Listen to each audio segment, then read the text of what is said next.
From the Oklahoman newsroom, this is an OU update. I'm Jenny Carlson here in studio with OU beat writer Joe Masato. Joe, it's finally game week. Finally, we can talk about Florida Atlantic in a way that's not way far away. Exactly. There's a game on Saturday, starts at 11, Fox if you're not going to the game. But this is an interesting coach matchup. Obviously, Lincoln Riley starting year 2 for the Sooners as the head coach. Lane Kiffin also starting his second year at Florida Atlantic.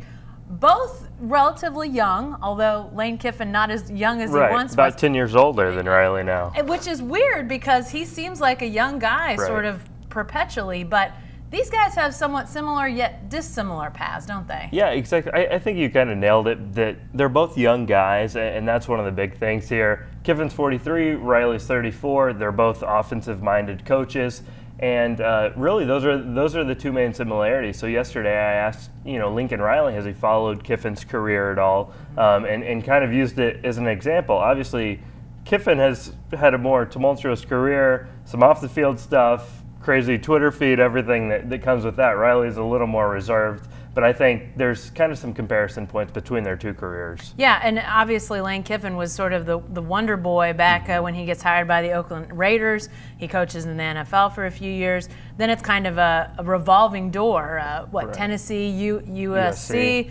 Then he ends up as an offensive coordinator at Alabama. What about the job that he's done at Florida Atlantic? I mean, this is a program that's relatively young. He's back in coaching, not nearly the pedigree of those programs he took over before. No, but I think the one thing he has done is he's been able to recruit to Florida Atlantic, unlike most guys have been able to do before. It's still a relatively young program, but Boca Raton being right on the beach, I mean, there's some recruiting facets he's really playing into here. And I think that's how he's kind of separated them from other schools in the Conference USA who aren't really afforded those types of recruiting pitches. Yeah, they're not right on the white sandy beaches.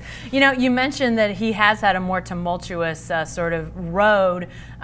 Do you think Lincoln Riley, what do you think he takes most from Lane Kiffin? I mean, as you mentioned, both offensive coaches. Do you feel like in any way Riley might look at him and say, hey, let me pluck these bits from Lane Kiffin? Yeah, I think it's more from looking at how Kiffin has run his offenses more than how he's kind of handled himself professionally, because I think a lot of those guys, when they turn on film, they say, okay, he's doing this, and this. I think with our personnel, we could do this. So I think that's more kind of what he's taking from Lane Kiffin. All right. It should be an interesting matchup with these two offenses.